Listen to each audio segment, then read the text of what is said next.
gentlemen, please turn off your cellular phones or keep them on silent mode. Please remain seated and refrain from roaming around, especially when the President has arrived. Observe no flash photography.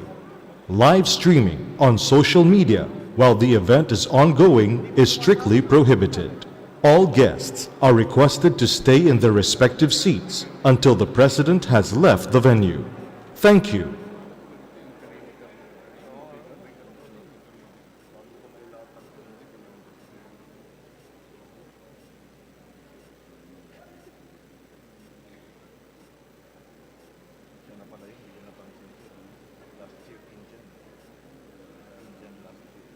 Ladies and gentlemen, please turn off your cellular phones or keep them on silent mode. Please remain seated and refrain from roaming around, especially when the President has arrived. Observe no flash photography. Live streaming on social media while the event is ongoing is strictly prohibited. All guests are requested to stay in their respective seats until the President has left the venue. Thank you.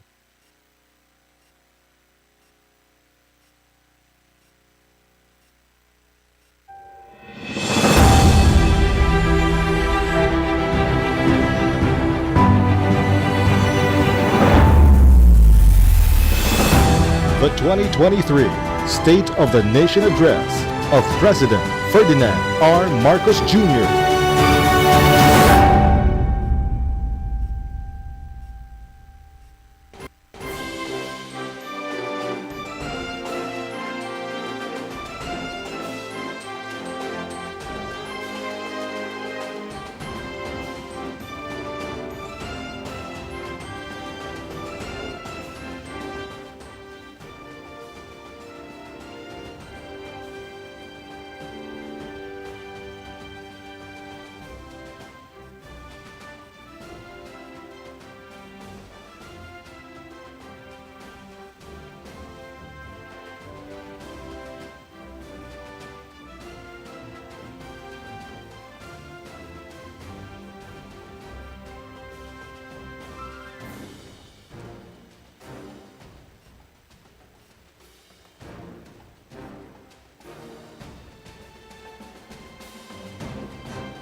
2023 State of the Nation Address of President Ferdinand R. Marcos Jr.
In case of emergency, this is the plenary hall exit plan.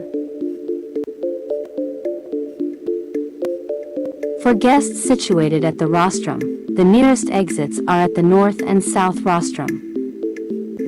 For occupants at the first floor and front rows of the VIP gallery, the north lobby, south lobby, and main entrance exits are available. For occupants at the VIP gallery, the main entrance and north and south VIP exits are available.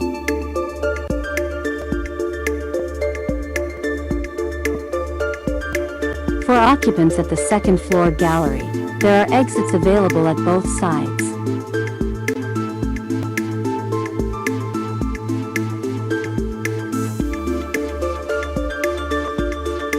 For occupants at the third floor gallery, there are available exits at the east and west sides.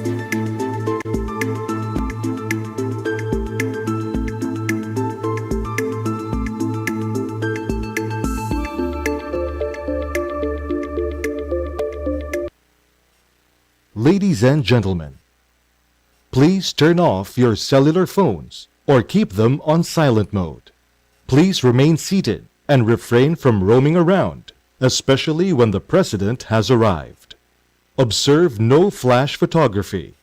Live streaming on social media while the event is ongoing is strictly prohibited. All guests are requested to stay in their respective seats until the President has left the venue. Thank you.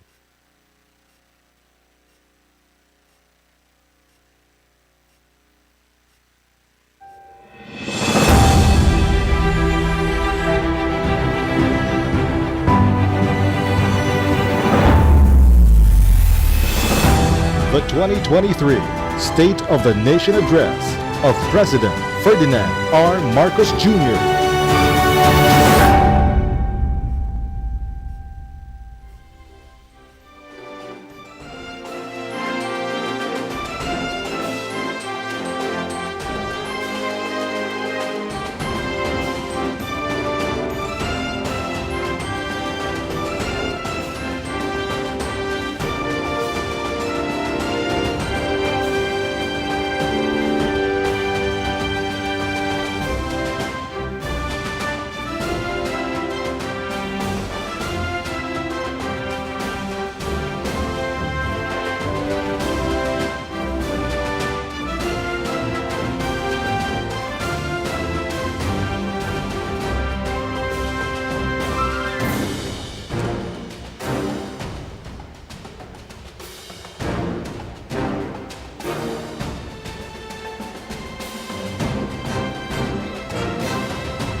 The 2023 State of the Nation Address of President Ferdinand R. Marcos Jr.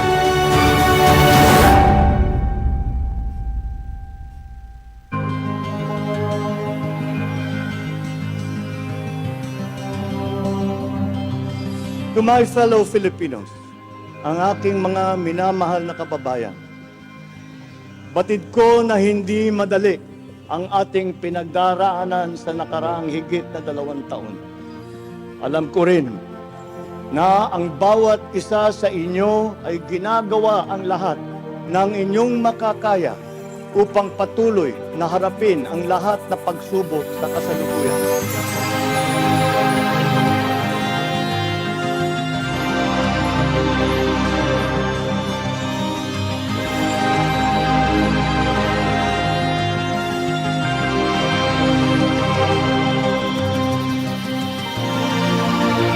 Will endure. Let our Filipino spirit ever remain undimmed. I know this in my mind. I know it in my heart. I know it in my very soul. The state of the nation is sound.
Ladies and gentlemen, let's rise and welcome the President of the Republic of the Philippines, His Excellency Ferdinand Romualdez Marcos Jr.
Mr. President. On the part of the Senate, the joint session is hereby called to order. On the part of the House of Representatives, the joint session is called to order. Please remain standing for the singing of the Philippine National Anthem to be led by Ms. Lara Marie Moscardon Maige.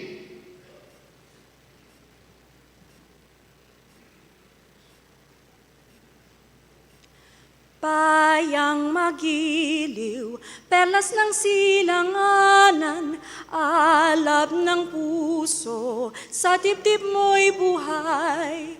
Lupang hinirang, duyan ka ng magiting, sa manlulupig, di ka pasisiil, sa dagat at bundok, sa simoy at sa langit mong bughaw. May dilag ang tula at awit sa paglayang minamahal, ang kislap ng watawat mo'y tagumpay na nagniningning. Ang bituin at araw niya kailan pa may di magdidilim. Lupa ng araw ng luwalhatit pagsinta, buhay ay langit sa piling mo. Aming ligaya na pag may manghahapi, ang mamatay ng dahil sa'yo.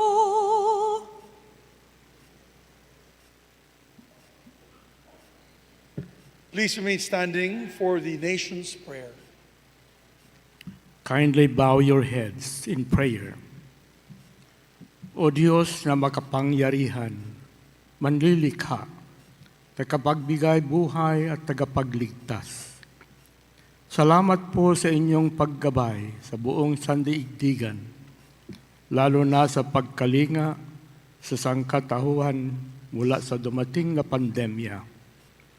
Maraming salamat sa mga pagbibiyayang patuloy ninyong ibinibigay sa aming minamahal na bayang Pilipinas. Bismillahirrahmanirrahim. Allahumma barik lana hada al-ijtima. Sa pagtitipong ito, kasihan niyo po kami ng inyong banal na diwa at liwanag upang ang gawin ito ay magbunga ng ginhawa at kasiyahan sa pang-araw-araw na gawin ito, araw-araw na buhay na sambayanan. Salamat po sa muling pagsigla ng aming ekonomiya sa pag-unlad ng agrikultura at turismo, pag-inam ng education at pagkalahatan pang-agat ng ibang sektor ng serbisyo, production at pangangalakal na nagbibigay sa amin ng pagkain at kabuhayan. Rabbana atina fid dunya hasanatan wa fil akhirati hasanatan wa qina adhaban nar. Walhamdulillahi rabbil alamin. Salamat po sa matibay na bigkis ng aming pamilya at lipunan.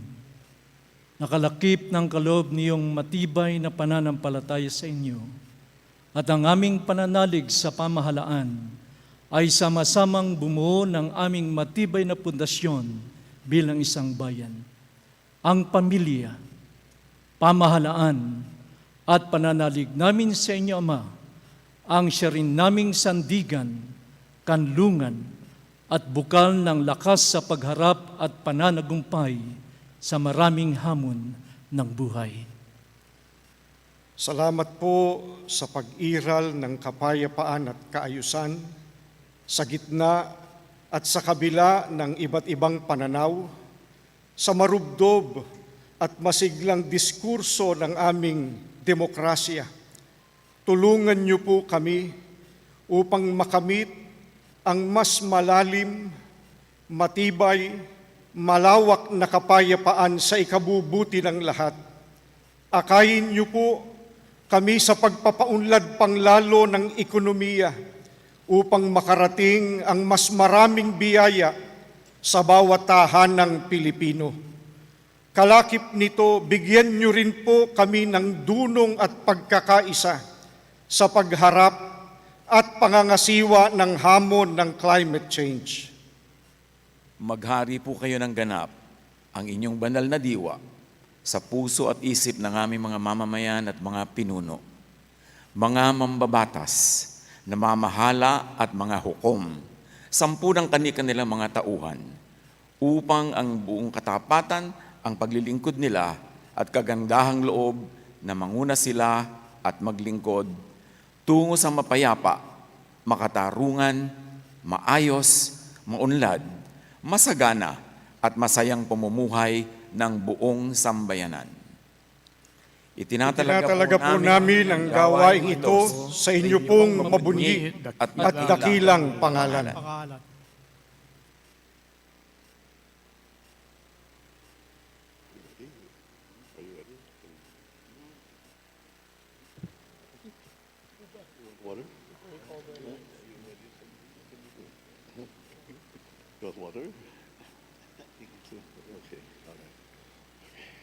Ladies and gentlemen, honorable members of Congress of the Philippines, His Excellency Ferdinand Romualdez Marcos Jr., President of the Republic of the Philippines.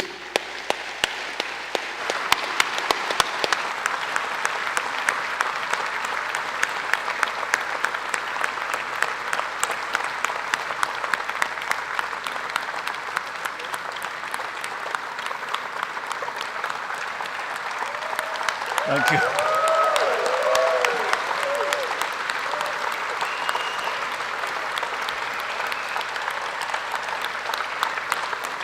Thank you. Thank you very much. Allow me to greet Vice President Sara Zimmerman Duterte, the former presidents, our former presidents, President Joseph Ejercito Estrada and President Gloria Macapagal Arroyo, Senate President Juan Miguel Zubiri, and the honorable members of the Senate, House Speaker Ferdinand Martin Romualdez, and the honorable members of the House of Representatives, Chief Justice Alexander Gismundo, and the honorable justices of the Supreme Court, His Excellency, Most Reverend Charles John Brown, and the esteemed members of the Diplomatic Corps, Executive Secretary Lucas Bersamin, and the members of the Cabinet, First Lady Luis Araneta Marcos,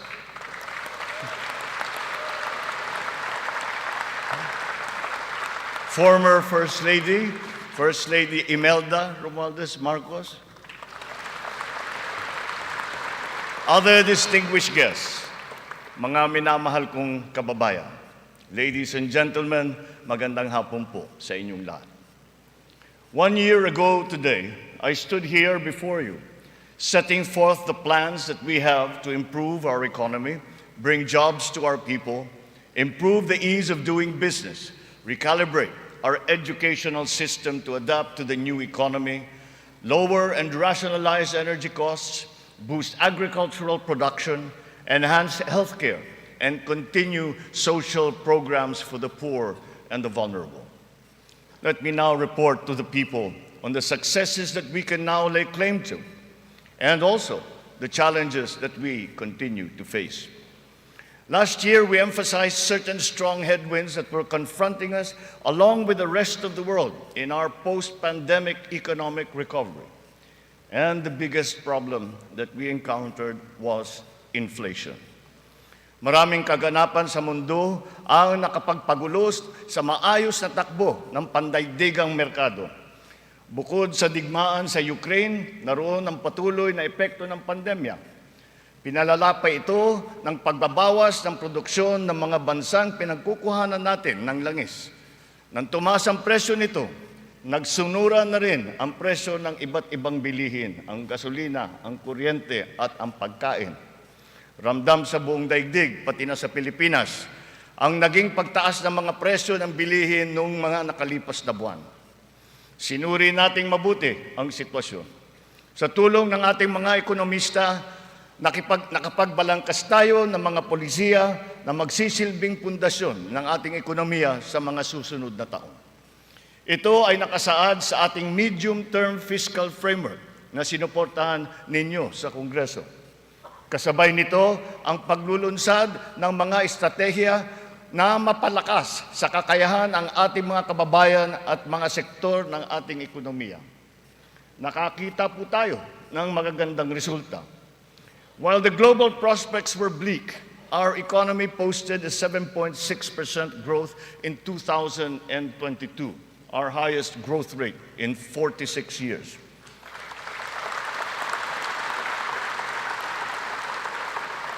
For the first quarter of this year, our growth has registered at 6.4%. It remains within our target of 6 to 7% for 2023. We are still considered to be amongst the fastest growing economies in the Asian region and in the world. It is a testament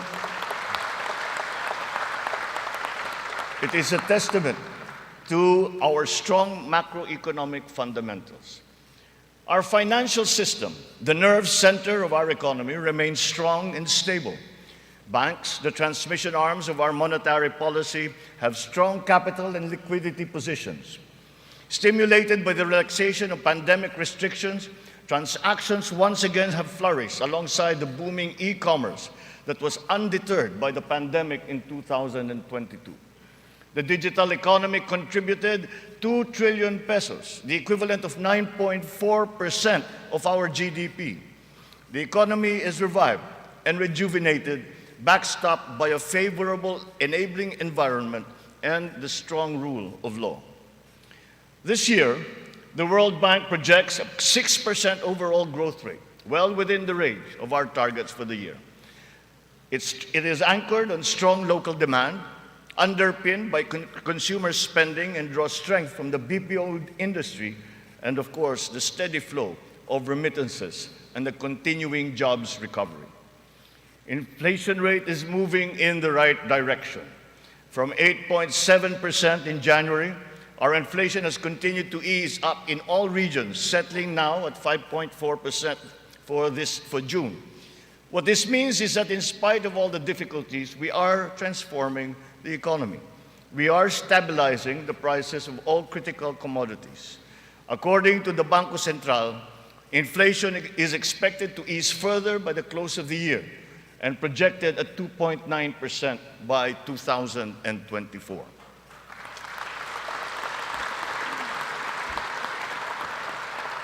On matters of the economy, there are many things over which we have no control. But over those where we do have control, we are doing everything we can. Puspusan ang ating ginagawa upang pataasin ang produksyon ng ating ekonomiya. Pinapalago natin ang mga industriya. Dinadagdagan natin ang mga infrastruktura upang mas mapabilis ang daloy ng mga produkto at ng serbisyo. Higit sa lahat, pinapalakas natin ang kakayahan ng mga mamamayan upang mapaganda nila ang kanilang pamumuhay. Ito ang punot dulo ng ating Philippine Development Plan. Investments in public infrastructure and in the capacity of our people through food, education, health, jobs, and social protection remain our top priority. For this year, economic and social services were allocated almost 70% of the national budget. Higher revenue collections will be critical in our bid to bolster public investments. Under our fiscal framework, we envision our tax and revenue efforts to further increase to up to 16.9% and 17.3% by 2028. Revenue generation has improved this year. From January to May, the Bureau of Internal Revenue has posted record collections amounting to 1.05 trillion pesos, an increase of almost 10% over the last year. For its part, the Bureau of Customs has also increased its collection by 7.4% for the first 7 months of 2023, amounting to 476 billion pesos. Since July 2022, we have seen increased revenues from PAGCOR of 47.9% and from the PCSO of 20%. We therefore seek once again the continued support of Congress to enact into law the policies and reforms under our fiscal framework. Sa mga nakalipas na buwan, nakita natin ang pagbaba ng presyo ng bilihin sa iba't ibang mga sektor. Napatunayan natin na kayang maipababa ang presyo ng bigas, karne, isda, gulay at asukal. Malaking tulong ang Kadiwa Stores na ating muling binuhay at inilunsad. Ang layunin ng Kadiwa ay pag-ugnayin ang mga magsasaka at ang mga mamimili. Walang iba pang namamagitan. Wala nang dagdag na gastos at patong. Maganda ang kita ng magsasaka, nakakatipid din ang mga mamimili. Sa mahigit 7,000 kadiwa na idinaos sa buong Pilipinas, 1.8 million na pamilya ang nakinabang sa mababang presyo ng bilihin. Sa kabuuan, halos 700 milyong piso ang naging benta ng mga ito na nakapagbigay ng hanap buhay sa mga membro ng mahigit 3,000 na kooperatiba at samahan. Maganda ang nakita nating resulta, kaya papalawigin pa natin ang Kadiwa sa buong bansa. Kamakailan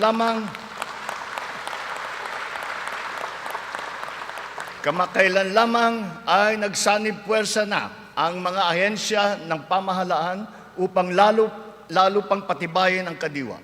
Katuwang natin dito ang buong sektor ng agrikultura at ang lokal na pamahalaan. Our aim is to boost our local agricultural production through consolidation, modernization, mechanization, and improvement of value chains, augmented by timely and calibrated importation as needed.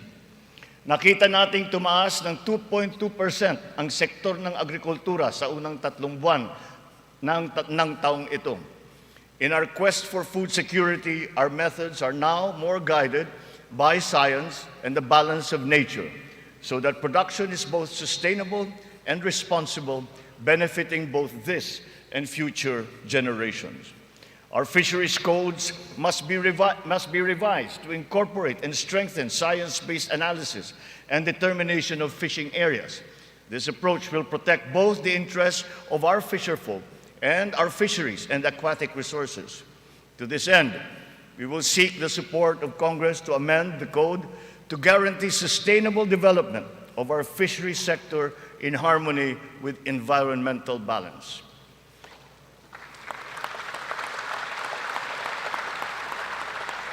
Ipinagbubuklod natin ang mga magsasaka sa pamamagitan ng farm and fisheries clustering at mga livestock multiplier farms. 300 cluster na ang ating natukoy, na binubuo ng halos 700 kooperatiba at may lawak na mahigit na 200,000 hektarya ng bukirin. Upang mas mapabilis at mas mapadali ang pagbuo ng kooperatiba, kakailanganin natin ang suporta ng Kongreso na maamyendahan ang Cooperative Code. Sa pamamagitan nito, unti-unting lalakas ang kanilang produksyon at puwersa sa merkado. Totoo ang kasabihan, mas malapas basta't sama-sama. Pinapalawak natin ang kanilang kaalaman sa makabagong mga teknolohiya at pamamaraan. Isa na rito ang paggamit ng biofertilizer na gawa sa Pilipinas at subok din at maaasahan. Sa balanced fertilizer strategy, gaganda ang ani ng mga magsasaka. Hindi na nila kailangan pang umasa sa mas mahal at imported na fertilizer. Bilang tulong sa mga magsasaka, namigay ang pamahalaan ng mahigit 28,000 mga makabagong makinarya at mga kagamitan sa iba't ibang dako ng Pilipinas. Sa ilalim ng iba't ibang mga programa ng kagawaran ng agrikultura, namigay ang pamahalaan ng mahigit na 50 milyong binhi ng palay, mahigit 1 milyong binhi ng mais, at sari-saring mga binhi ng gulay. Nagpamigay tayo ng mahigit 100,000 binhi ng nyug at nagpatanim sa halos 10,000 hektarya ng lupa sa buong bansa. Lahat ng mga binhing ito ay makabago, hybrid at mataas ang kalidad. Sa naging pagtaas ng presyo ng gasolina at pataba, Nagdala ng kaunting ginhawa ang mga fuel at fertilizer discount vouchers na ating pinamigay sa mga nahihirapang magsasaka. Ang mga natanggap nating donasyon na pataba mula sa China, pinimigay na natin kaagad sa kanila. Isa sa mga dahilan ng pagtaas ng presyo ay ang mga smuggler, mga hoarder at mga nagmamanipula ng presyo ng produktong agrikultural.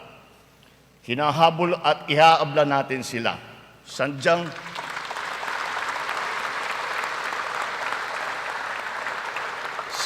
hindi tama ang kanilang gawain at hindi rin ito tugma sa ating magandang layunin. Pandaraya ang kanilang ginagawa.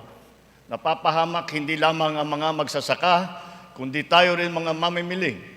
Kaya hindi natin papayagan ang ganitong kalakaran.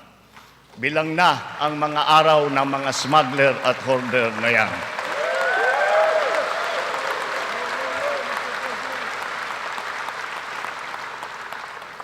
Mahalaga ang infrastruktura para masuportahan ang may 14 na milyong hektarya ng sakahan. Inayos natin ang geo-agri-map ng mga farm-to-market roads ng buong bansa upang maidugtong mabuti ang mga sakahan sa mga pamilihan. Alinsunod dito, karagdagang 600 kilometro ng mga FMR ang ating nilatag sa iba't ibang panig ng bansa.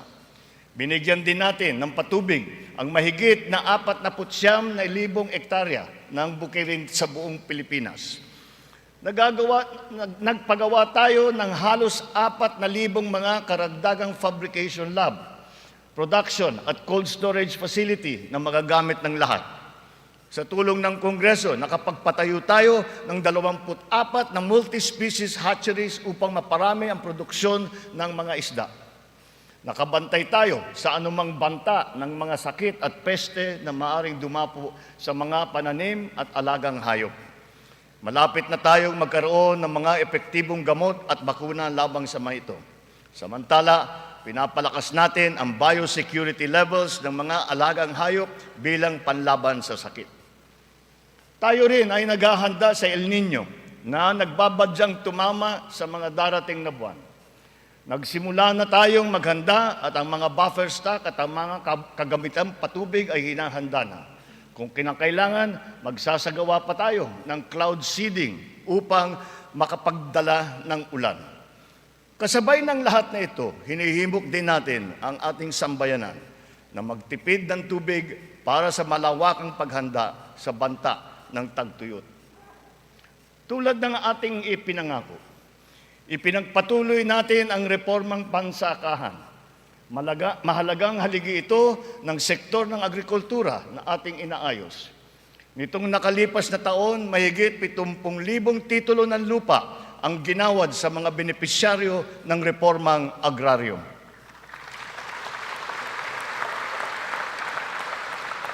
Tamang-tama ang ating pagpapatigil ng mga bayarin ng mga benepisyaryo sa ilalim ng ating nilagdaan EO number 4. Isang taon mula nung aking unang Sona na isabatas na ang bagong Agrarian Emancipation Act.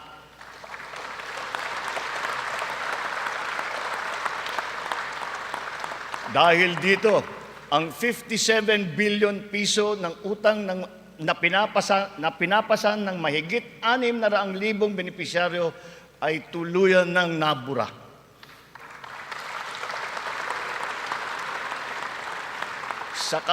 Sa ngalan ng mga magsasakang ito at ang kanilang mga pamilya, maraming salamat muli sa ating mga mambabatas.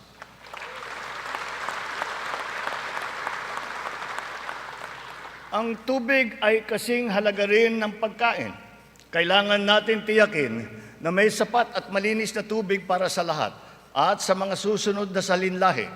Kasama na rito ang tubig na ginagamit natin para sa sakahan. Considering its fundamental importance, water security deserves a special focus. Our efforts must not be scattershot, but rather cohesive, centralized, and systematic.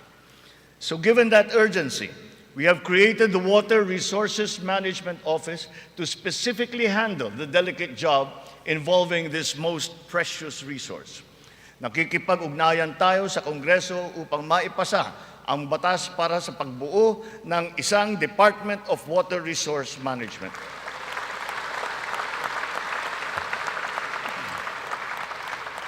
This year, we have allocated 14.6 billion pesos for water supply projects, which will benefit communities all over the country. Recently, the water supply of NCR and Rizal received a significant boost from the first phase of the Wawa Bulk Water Supply Project. The water supply will increase as the project enters the second phase. We have installed 6,000 rainwater collection systems across the country in preparation for the looming dry spell brought about by El Nino. One of the keys to continuing economic growth is infrastructure development. So we will build better and more. Our 8.3 trillion peso Build Better More program is currently in progress and being vigorously implemented.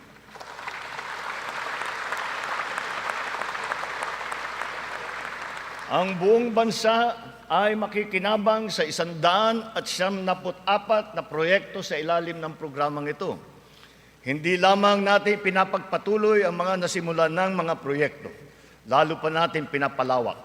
Kaya naman, ang 123 proyekto dito sa Build Better More program ay bago. The flagship projects cover investments in the areas of physical connectivity, water resources, agriculture, health, digital connectivity, and energy. Physical connectivity infrastructure, such as roads and bridges, seaports, airports, mass transport, account for 83% of this program.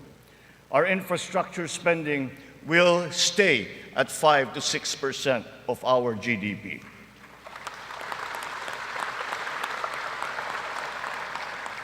The underlying logic to our infrastructure development is economic efficiency. We are opening up all gateways to mobilize goods and services at less cost and in less time, and ultimately to drive the economy forward. Our road network plans must link not only our 3 major islands, but all prospective sites of economic development. The 1,200-kilometer Luzon Spine Expressway Networks program will effectively connect Ilocos to Bicol from 20 hours to just 9 hours of travel.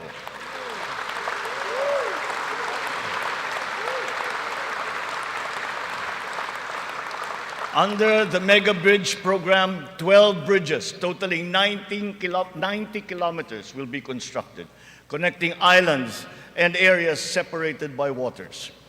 The program notably includes the Bataan-Cavite Interlink Bridge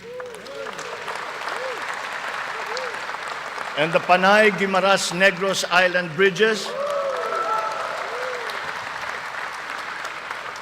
each spanning 32 kilometers, and also the Samal Island Davao City Connector Bridge.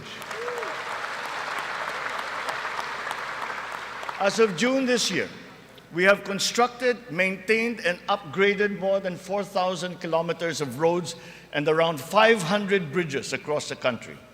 Crucial airport and port development projects across the country have also been completed, including Cebu Pier's 88 Smart Port and the new passenger terminal buildings of Clark Airport and the Port of Calapan.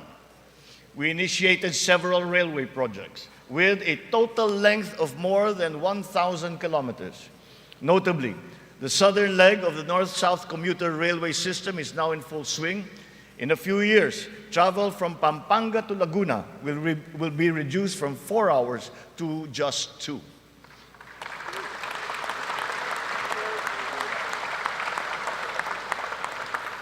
Intermodal connectivity will also be a primary consideration.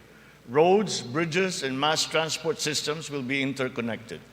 This network will provide access and passage to vital and bustling economic markets, such as agriculture hubs, tourism sites, and key business districts.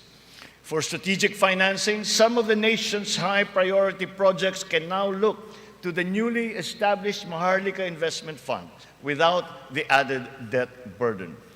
In pooling a small fraction of the considerable but underutilized government funds, the funds shall be used to make high-impact and profitable investments, such as the Build Better More program. The gains from the fund shall be reinvested into the country's economic well-being. To ensure sound financial management, a group of internationally recognized economic managers shall oversee the operations of the fund, guided by the principles of transparency and accountability. This guarantees that investment decisions will be based on financial considerations alone, absent any political influence.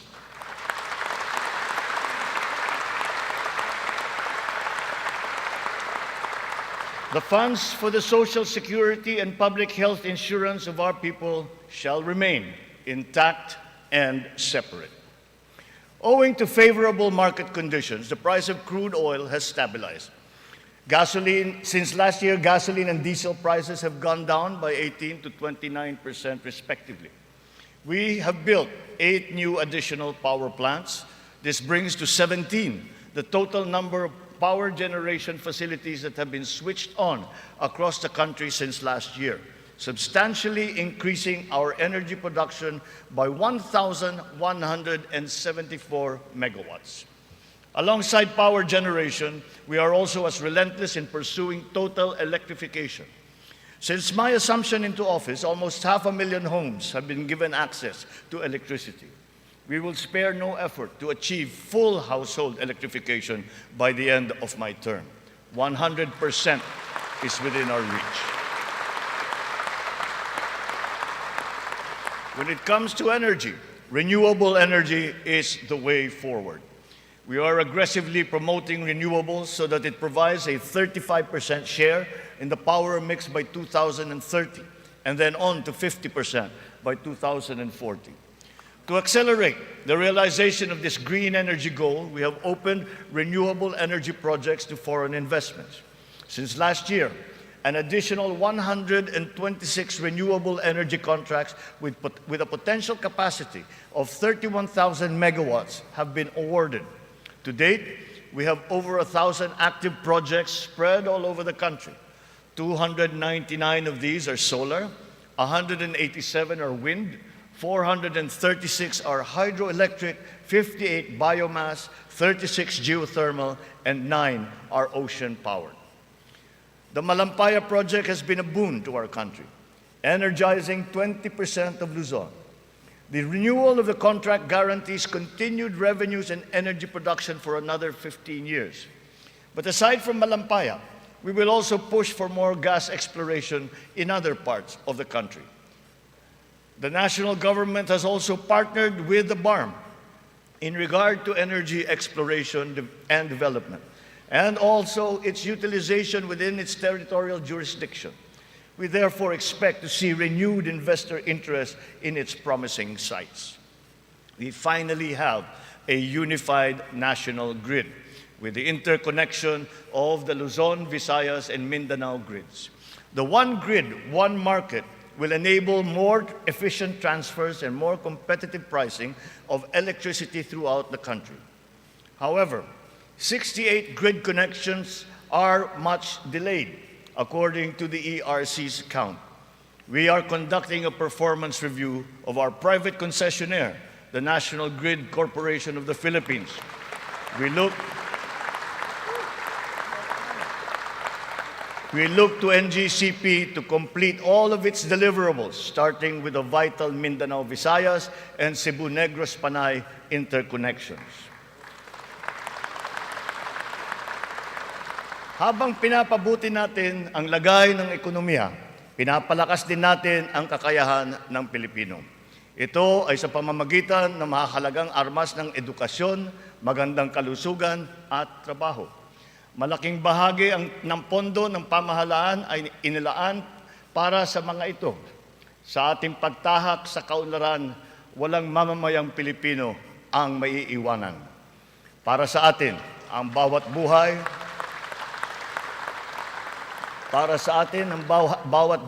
ay mahalaga. Ano man ang edad, kasarian, pangkat, relihiyon o pisikal na kondisyon, sila ay kukupkupin at tutulungan. Naglalaan tayo ng sapat na pondo para sa mga paglingap ng mga lubos na nangangailangan. Layunin natin na sila ay makabangon, mabigyan ng sapat ng kakayahan at maging produktibo. Hindi lamang DSWD, kundi pati ang DOLE, ang DepEd, TESDA, CHED ay tumutulong sa ating mga kababayang nangangailangan. Ang AIX, TUPAD, TVET for Social Equity, Social Pension for Indigent Senior Citizens, at ang Cash for Work para sa mga PWDs ay ilan lamang sa mga mahahalagang programa ng pamahalaan para sa kanila. Nariyan din ang Integrated Livelihood Program Kabuhayan upang matulungan ang mga maliliit na negosyo. We are inclusive in our pursuit of social protection. The pension of the military and the uniformed personnel is as important, as urgent, and as humanitarian as that of all other civilian Filipino employees. Efforts are underway to make it fully functional and financially sustainable. We are once again working closely with Congress to ease the transition from the old system to the new one, so as to be able to guarantee that no effects are felt by those in the uniformed services.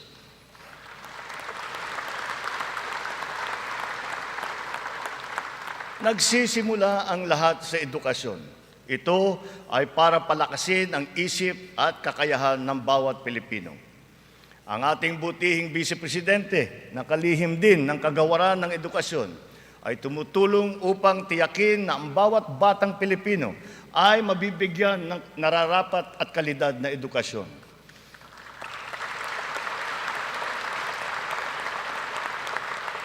We have renewed hope in giving the best to our next batches of students, especially the 28.4 million learners who return to school this year.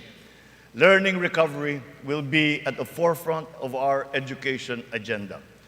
The Matatag Agenda for Basic Education has been launched, focusing on relevance of curriculum, rapid and responsive delivery, and the welfare of both learners and teachers.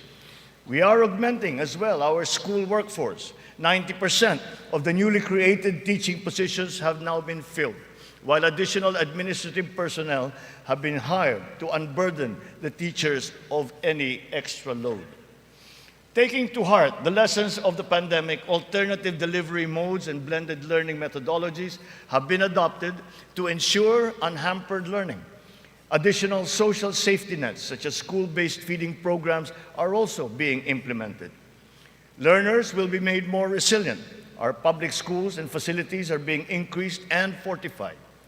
The shortage of classrooms and facilities is being addressed. Aside from new construction, schools and facilities are being retrofitted to become ready for the future, ready for hybrid and high-tech learning, and also climate-ready and disaster-proof. Through the DepEd Partnership Assistance Portal, private sector partners continue their assistance in the rehabilitation and improvement of schools as part of their corporate social responsibility programs. We are recalibrating the K-10 curriculum to ensure that it is always relevant, responsive, and at par with international standards. Literacy and numeracy skills need to be strengthened. The virtue of good citizenship and sense of community are also now integrated into our curriculum. We continue to exhaust all efforts to keep our young people away from the sinister influences in the dark corners of society. We are making available to them their participation in formal schooling, alternative learning, non-diploma courses, or in technical vocational education and training, or TVET. TVET continues to prove itself to be an empowering educational intervention. There are many examples of how its graduates have gone on to secure competitive technical jobs. Since last year, more than 1 million Filipinos graduated from the TVET, one-third of whom were TESDA scholars. More and more of our higher education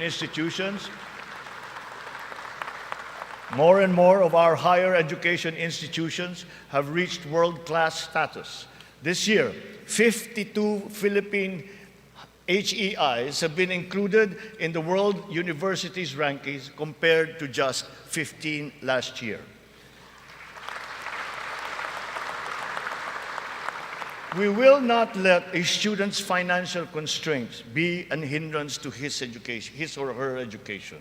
We have activated social safety nets, such as skills development training and youth employment programs. Tertiary education in state universities and colleges will remain free for our qualified students.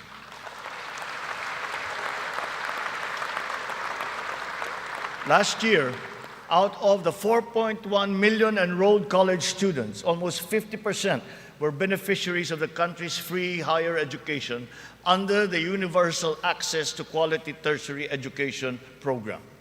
Deserving and talented students without the financial capacity to attend school will not be left behind in this education agenda.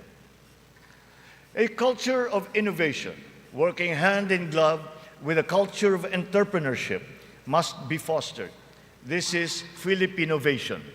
Science and technology, especially R&D, will be at its foundation. The DOST leads the development of our capabilities in science, technology, and innovation. Science and technology-related scholarships are made available for the talented and technically gifted students from high school all the way to graduate school. To address the challenge of staying at the cutting edge of technology, 44 renowned Filipino scientists in diverse areas of expertise have returned home under the Balik Scientist program. They will undertake research in various priority fields and will be supported by upgraded facilities and R&D funding.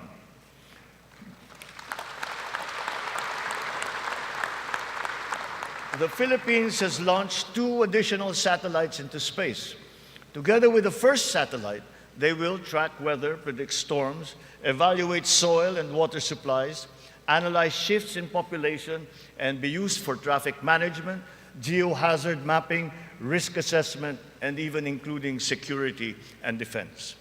Science, technology, and innovation will drive the quality and competitiveness of our workforce, as well as our manufacturing, export, creative, and service industries, in existing markets and in new ones waiting to be explored. The bane of the mismatch between jobs and skills among our workforce is being rectified through strengthened government, industry, labor, academe partnerships, and the continuous reskilling and upskilling training programs that we have put before our workforce. For our seafarers to continue to excel, maritime education in the Philippines has been strengthened. This will progress and solidify our country's position as a global maritime hub through the steady supply of competent Filipino seafarers to foreign merchant marine vessels. The question about the European Union's recognition of the standards of training of Filipino seafarers has, after 17 years, finally been resolved.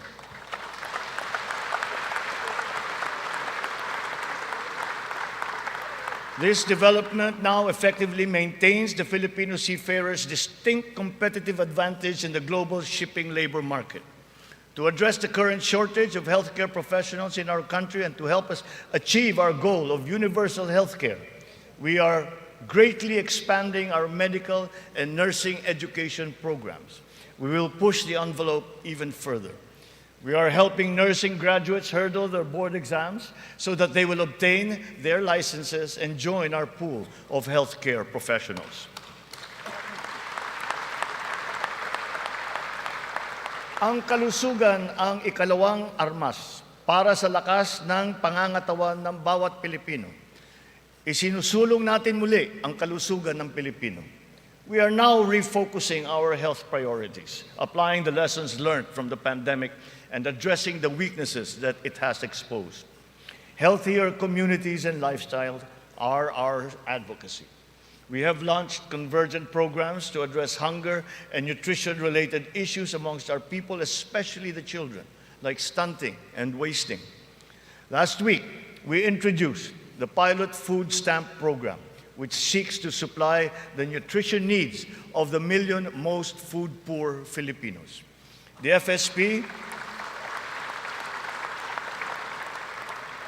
The FSP shall complement our nutrition continuity programs, such as the First 1,000 Days program, which ensures nourishment for the first 3 years of a child's life.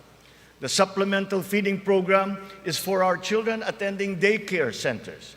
The K-6 program will feed kindergarten to grade 6 public school students who are suffering from wasting and severe malnutrition.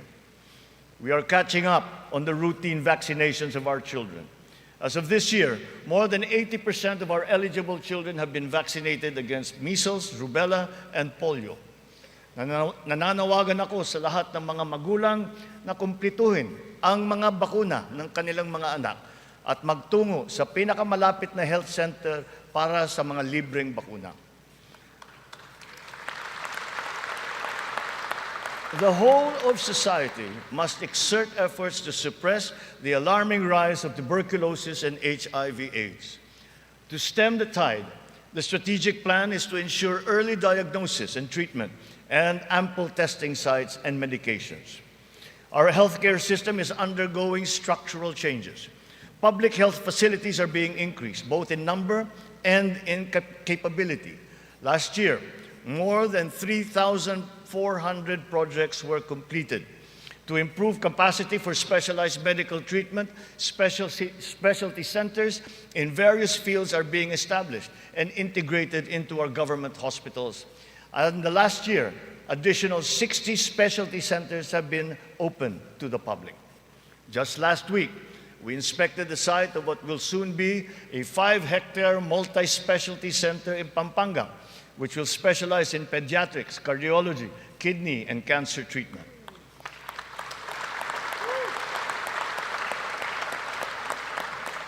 We are working for a more direct, efficient delivery of services through integrated primary care providers and networks in partnerships with the LGUs and our partners in the private sector. These shall, of course, be supported by what is now a better and more efficient PhilHealth. Ang presyo ng mga mahalaga at pangunahing gamot ay bumaba ng humigit kumulang ng 40%. Mayroon ding iba na bumaba na hanggang 70%. Aside from the maximum retail price regulation being implemented, strategic VAT exemptions also lowered the prices of 59 essential medications such as those for cancer, diabetes, hypertension, kidney disease, and mental illness. Palapit na tayo. Palapit na tayo sa hangarin na ang lahat ng Pilipino ay makakakuha ng serbisyong pangkalusugan. Sa ngayon, mahigit 93% na ang kasapi sa PhilHealth. Sa pinagandang konsulta package ng PhilHealth, 21 klase ng mga gamot at 13 laboratory service ang ibibigay ng libre. Ngayon, meron na tayong mahigit 2,000 konsulta center sa buong bansa. Ang bilang na ito ay mas marami ng 35% mula nung nakalipas na taon. Upang mas lalo pang makatulong sa mga pasyente, ang dating 70 libreng dialysis session ay inakyat na natin sa 156.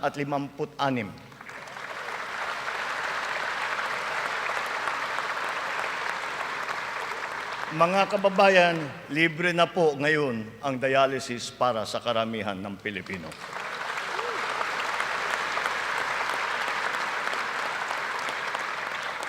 Noong nakalipas na taon, mahigit 3.4 milyon na Pilipino ang nabigyan ng tulong sa ilalim ng Medical Assistance for Indigent Patients, program ng DOH. Tinutugunan natin ngayon ang ating kakulangan sa mga doktor at mga nurse sa pamamagitan ng mga reforma sa edukasyon, patuloy na pagsasanay at paniniguro sa kanilang kapakanan. Naglagay po tayo ng doktor sa halos 200 munisipyo sa bansa. Lalagyan natin din ng doktor ang natitirang 19 na bayan na wala pang doktor. Upang masuklian naman natin ang naging sakripisyo ng ating mga health workers sa pribado at pampubliko ng mga ospital nung nakaraang pandemya, Ipapamahagi na sa kanila ang kanilang COVID Health Emergency Allowance at iba pang mga nabinbing benepisyo.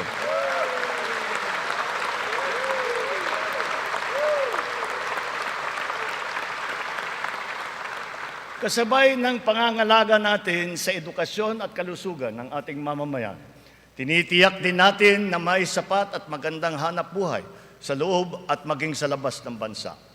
As of May this year, our employment rate rose to 95.7%, clear proof of the improvement from the severe unemployment that we experienced during the height of the pandemic. Employment then was at a low of 82.4%. But even with our current high level of employment, we must do more. We will generate additional jobs for the remaining 4.3% of our workforce, as well as for the 11.7% underemployed Filipinos seeking better employment opportunities. Under the banner of our fast-growing economy, we are aggressive in our investment and business promotions and facilitations. For that, we have not limited ourselves to the local economy, but we have looked to the global economy for partnerships and agreements. Our independent foreign policy, a friend to all and enemy of none, has proven effective. We have formed strategic alliances with our traditional and newfound partners in the international community. We have embarked on foreign trips to promote the interest of the country for peace building and for mutually beneficial purposes. These economic missions have yielded an estimated total investment value of 3.9 trillion pesos or 71 billion US dollars, with a potential to generate 175,000 jobs. The implementation of recent economic reforms is underway. BOI-approved investment projects have reached 1.2 trillion pesos during our first year, while other strategic investments approved for processing through the newly established green lanes amount now to 230 billion pesos. Our existing bilateral and multilateral trade agreements, notably within the ASEAN framework, and with Japan and with Europe, and allow us to leverage our competitive advantages and reap economic benefits. We will continue to forge more of these international partnerships that will lead to a more balanced trade strategy and a healthier economic position. The Regional Comprehensive Economic Partnership, or RCEP, is now in force. It is a multilateral trade arrangement with the ASEAN and other countries such as Australia, China, Japan, Korea, and New Zealand. We can now have competitive access to a regional market that comprises 2 billion people. As we address our weaknesses and develop competitiveness in other potential areas, we must also play to our strengths. Our competitive advantage must be leveraged. As a service export powerhouse, we must continue to nurture the growth of the services sector, particularly the information technology business process management sector, and of course, the tourism industry. Our tourism has always been a reliable pillar of our economic growth through the years, providing livelihood to more than 5 million of our citizens. Because of the reopening of the economy and the phenomenon of revenge travel, this sector is headed for a great rebound. From January to June this year, we have received 3 million international visitors. This number is already 62% of our 4.8 million target for the entire year. Mga kababayan, ang lahat ng mga ginagawa nating ito ay magbibigay bunga sa libu-libong hanap buhay para sa ating mga kababayan.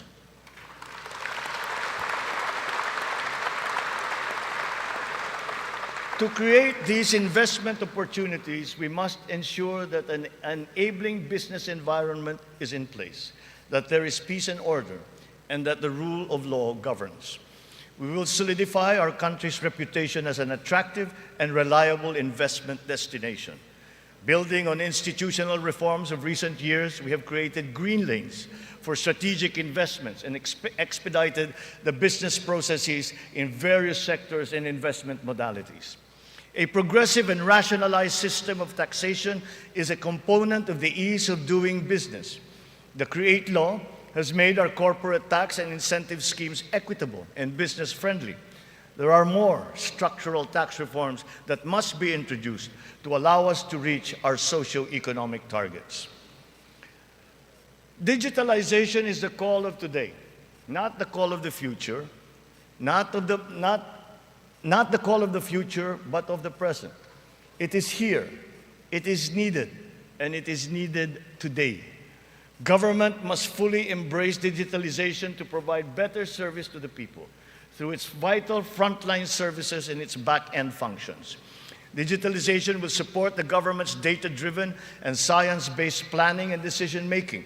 It is the greatest, most powerful tool, not just to improve the ease of doing business, but also against many forms of graft and corruption. Data shows that digitalization, in conjunction with government streamlining efforts, has significantly boosted efficiency. Notable examples are in the areas of government payments, company and business registrations, issuance of permits and licenses, loan applications, and revenue collection. All our digitalization efforts will be linked to our payment systems, whose digital transformation has been accelerating at a remarkable rate. Digital payments accounted for 42% of the total retail payments made in 2022, whether by businesses or individuals or by the government. Its high trajectory is now well positioned to achieve Bangko Central's target of 50% of total retail payments by this year. The eGov PH app has also been launched. As envisioned, all key government services are to be integrated into the single and centralized mobile app for the convenience of the general public. The national ID system will be at the core of this digitally transformed network of government services. It will fundamentally change the lives of each Filipino. At 87% total registration, we are now closer to establishing a complete, accurate, and reliable digital database of our own for the entire population. This has already been integrated into the eGov PH app and can be now accessed by our citizens. Consistent with this transformative policy direction, all government offices must then ensure that their vital services are digitalized immediately. In response to this call, the Department of Migrant Workers launched last week the Department of Migrant Workers Mobile to make the journey of our overseas Filipino workers easier. Because of system upgrades, our internet speed has improved.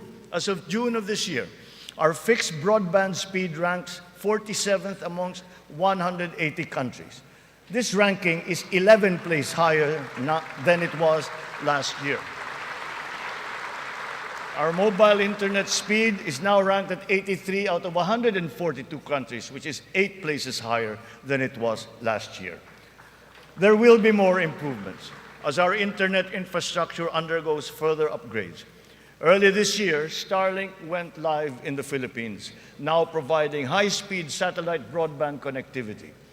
Our national fiber backbone and broadband ng MASA projects will also deliver high connectivity and high-speed internet. We are prioritizing geographically isolated and disadvantaged areas. The DICT has been directed to consolidate all these digitalized government services into the eGov PH app, to establish the National Government Portal and the Philippine Business Data Bank to improve the internet speed in our country. With our e-commerce roadmap firmly in place, we are poised to take this digitalization drive further and beyond, utilizing e-commerce to take full advantage of new technologies. The first bill that I signed into law was the SIM Registration Act, because we are mindful of the risks and vulnerabilities that can lead to negative consequences. Digital users and consumers shall be protected from identity theft, phishing, other online scams through essential systems and safeguards, such as cybersecurity, data privacy, consumer complaint mechanisms, and financial literacy campaigns. The trainings necessary to ease the transition of those whose jobs would be affected by the shift to digitalization are also now being included in the curricula and programs offered by TESDA, DICT, and other agencies of government. It is our wish that one day foreign employment will be driven by choice, not by necessity. It remains a noble calling that our OFWs have answered, requiring great sacrifice from them, their families, and their communities. We are engaging with our partners in the international community to ensure a safe working environment for our countrymen. And as we do so, we are also putting in place responsive mechanisms for the social welfare, repatriation, and reintegration of our returning OFWs into the Philippine economy.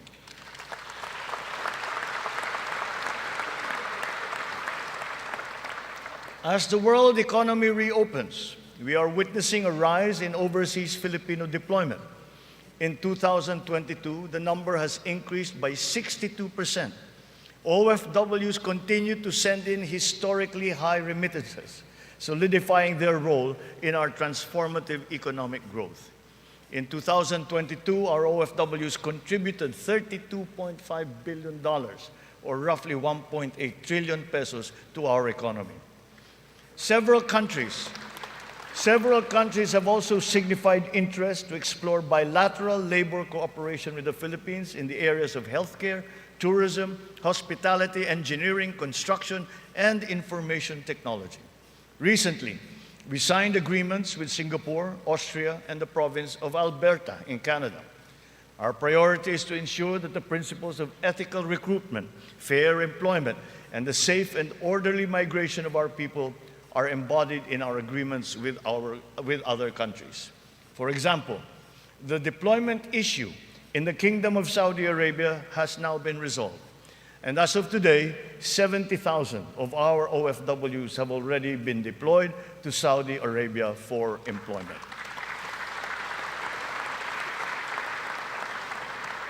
Moreover, the unpaid salaries and other related claims of some 14,000 OFWs who have been put out of work in Saudi Arabia during the pandemic are now being processed. The Crown Prince of the Kingdom of Saudi Arabia himself personally committed to me that the unpaid claims of Filipino workers would now be paid.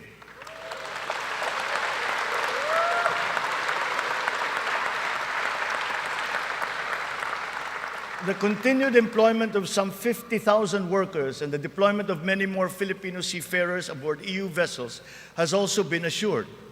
The lesson for us is that our education and skills training must always be attuned to the high, exacting, and constantly evolving global standards.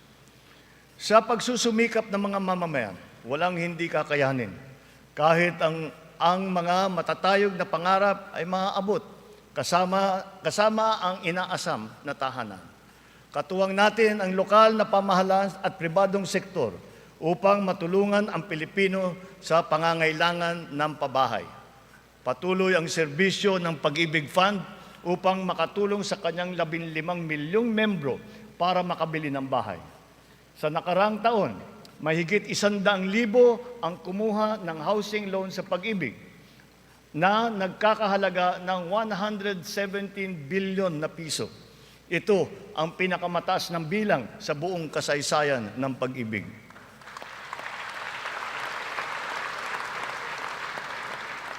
Itong nakalipas na taon, mahigit 148,000 na kabahayan at mahigit 30,000 mga Certificate of Eligibility of Lot Award ang naipamahagi sa Luzon, sa Visayas at sa Mindanao sa ilalim ng sari-saring mga programang pabahay ng pamahalaan. Mahigit 35,000 residential free patent at agricultural patent titles naman ang naibigay sa mga benepisyaryo nito sa buong bansa. Hindi pa dito natatapos. Papalawigin pa natin ang ating programa sa abot-kayang pabahay, lalo na para sa mga mahihirap nating kababayan. Itong nakalipas na taon, inilunsad natin ang pambansang pabahay para sa Filipino Housing Program o 4PH. Nagkaroon na tayo ng groundbreaking sa 25 lugar sa iba't ibang bahagi ng bansa. Nagpirmahan na rin ng kasunduan upang simulan ang mga proyekto sa mahigit 100 lokasyon. Kung susumahin natin ito, mahigit 1 milyong kabahayan ang maialay natin sa ating mga kababayan sa buong bansa.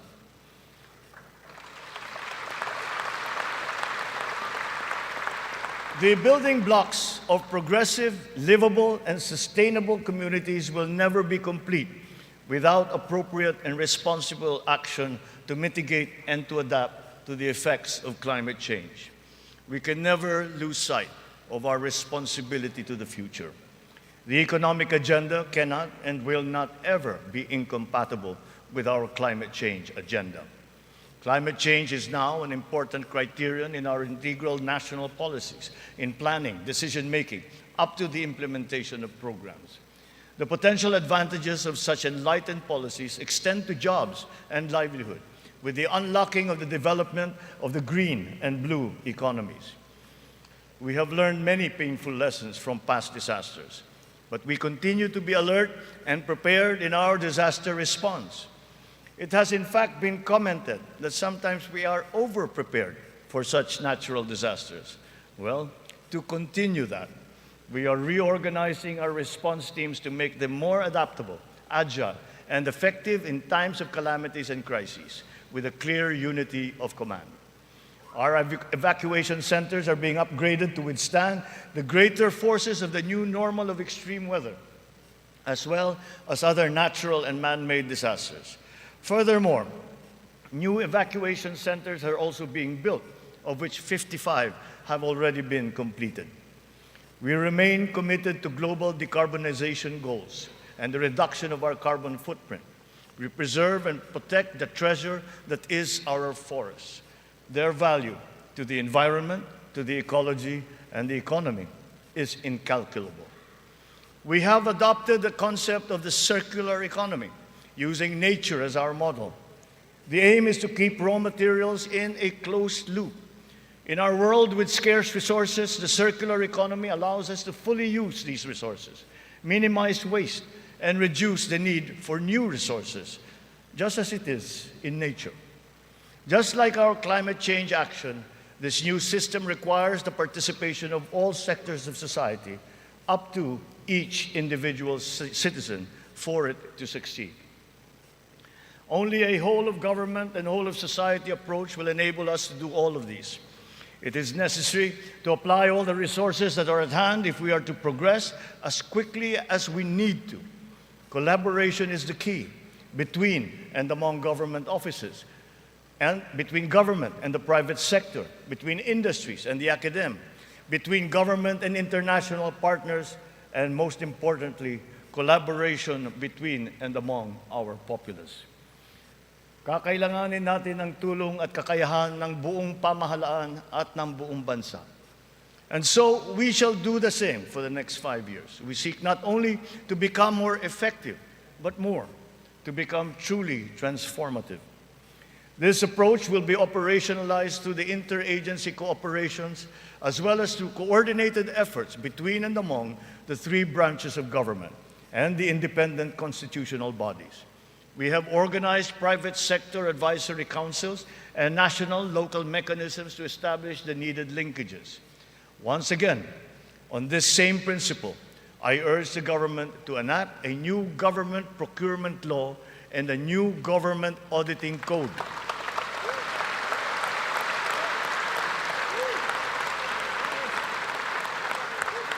This to make government procurement and auditing more attuned to these changing times. We will give effect to the mandate of the Constitution and the Local Government Code as clarified by the Supreme Court very soon. Almost all the required devolution transition plans of the LGUs are done. To fully prepare them for optimal devolution, the necessary technical and financial assistance is being extended to our local governments. In everything that we do, the enduring Filipino quality of bayanihan will still be our guide. 5 taon mula nung matinding kaguluhan, babangon na ang Marawi City.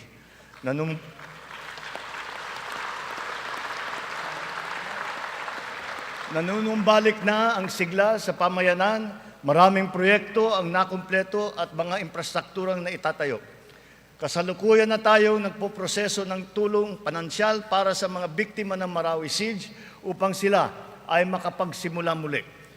Naway mamayani ang pag-asa. Naway magpatuloy ang pagkakaisa, pagmamatyag at paghahangad ng kapayapaan at kaunlaran. We are proud of the progress that the BARM has taken. It will be self-governing. It will be self-governing, it will be progressive, and it will be effective. But this was only made possible because of the cooperation of all key groups. We talked to the local governments, the royal families, the MNLF, the MILF. We're all consulted and represented in this transition phase. The international community has also supported us in this smooth transition. Former adversaries are now partners in peace. Its functions have been defined, and its basic laws are now being written. Through the BARM, we have strengthened the nation's prospects for finally achieving sustainable progress anchored on a true and lasting peace in southern Philippines. We will continue to support the progress of the BARM, apace with our singular vision for all Filipinos.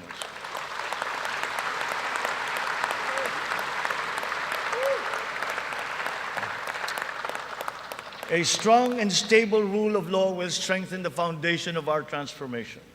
Our police and armed forces are being strengthened and modernized to be more effective in maintaining peace and order and in defending our sovereignty. We fully support the judiciary's efforts to improve the justice system and to protect constitutional rights. The campaign against illegal drugs continues, but it has taken on a new face.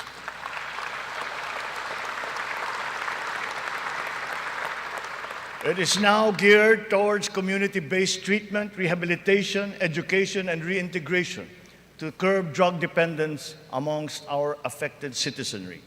Last year, we launched the Buhay Ingatan, Droga'y Ayawan, or BIDA program, and established an additional 102 Balay Silangan Reformation Centers nationwide.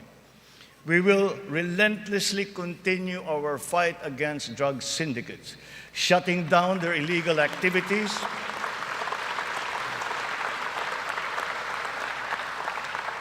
we will shut down their activities and dismantle their network of operations.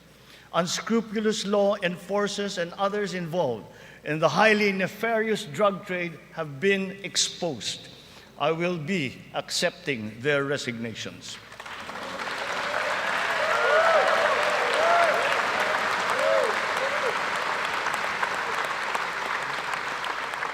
In their stead, we will install individuals with unquestionable integrity who will be effective and trustworthy in handling the task of eliminating this dreaded and corrosive social curse.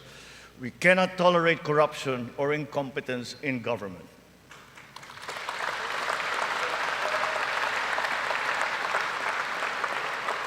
For almost half a century, some of our fellow Filipinos have taken to arms to make their views known and felt. We are now at a point in our history when their armed struggle has evolved.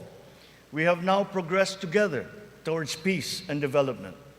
We have incorporated capacity building and social protection into our reintegration programs to guarantee full decommissioning of former combatants. Through community development and livelihood programs, the barangay development and enhanced comprehensive local integration programs have been effective in addressing the root cause of conflict in the countryside. To complete this reintegration process, I will issue a proclamation granting amnesty to rebel returnees, and I ask Congress to support me in this endeavor.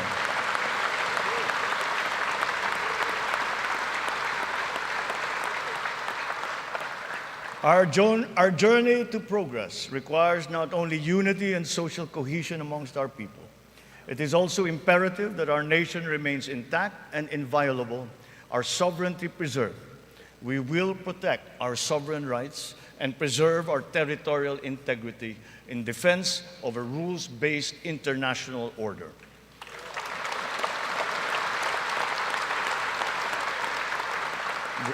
With our national interests paramount, we will always pursue constant dialogue and diplomatic approaches to the resolution of any issue that may arise. So the initial results of our efforts inspire confidence. Let us continue to be relentless in our aspiration of peace and progress. This has not been the work of a single person, neither a single branch of government, nor even the whole government acting alone. This is the collective synergy achieved by all Filipinos working together. It took a whole-of-nation effort to achieve this immediate recovery from our pandemic slump. Unity was what made us rise once more. Nagsisimula pa lamang tayo. Ang pagbangon ng ating bayan ay magpapatuloy pa. Hinihiling ko ang inyong tiwala at pakikiisa.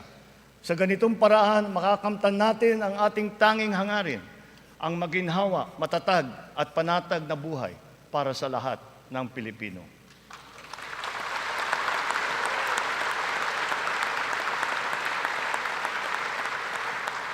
Makikipagtulungan tayo ng mabuti sa Kongreso para sa mga mahahalagang batas na kinakailangan para sa ating tuloy-tuloy na pag-ahon. And once again, I appeal to Congress for its support for the following priority legislations.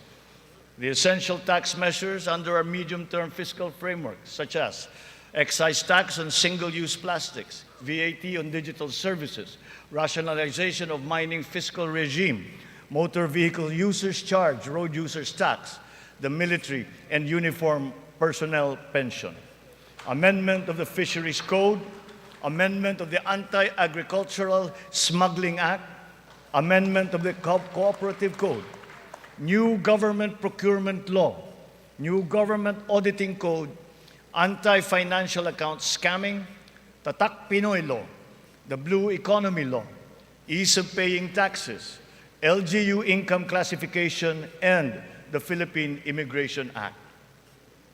In the past year, it has been a source of great hope and optimism to me to now know that there is an enormous pool of highly competent and dedicated workers serving in our government. It is up to us to provide good leadership and guidance. They love the Philippines and have responded to our call.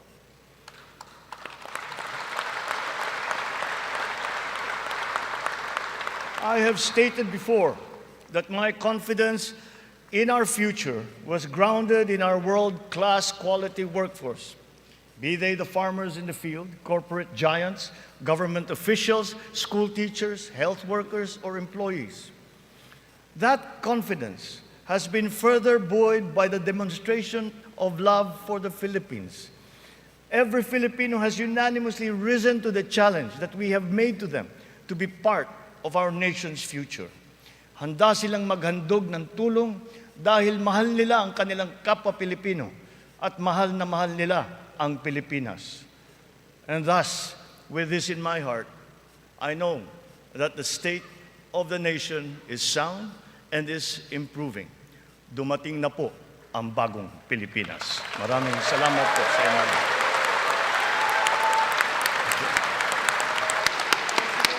Yes.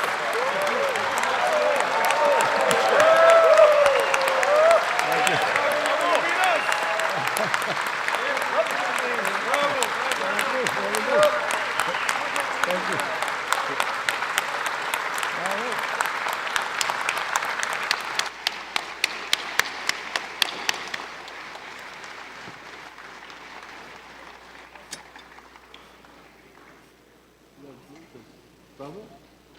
Congratulations, boss. You broke everyone's legs.